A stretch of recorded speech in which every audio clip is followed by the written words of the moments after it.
এটা GXX 125, এটি Suzuki কোম্পানির একটা বাইক। এই গাড়িতে ওভারফ্লো করে যাচ্ছে, কিন্তু আমরা খুলে দেখলাম এর ভিতরে পেট্রোল ঢুকে গেছে। যেখানে এটা বেশি থাকবে সেখানে তলায় থাকতেছে অলরেডি, এই কারণে ওই ওভারফ্লো কোনো কাজে ছাড়তেছে না। এখানে কোথাও একটা ছিদ্র দিয়ে ঢুকে যাচ্ছে তেল। দেখি আমি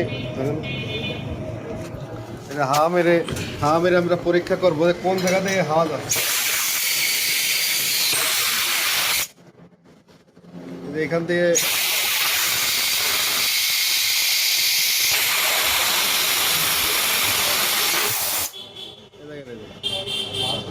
লিক পাওয়া গেছে কোথায়, নিচে নিচে এখান থেকে লিক হয়ে গেছে।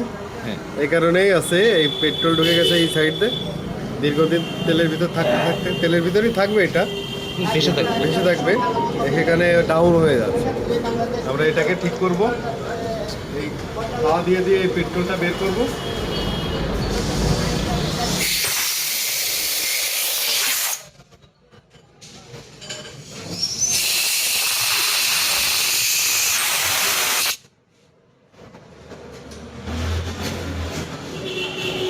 ধীরে ধীরে পেট্রোলটা বেরোচ্ছে।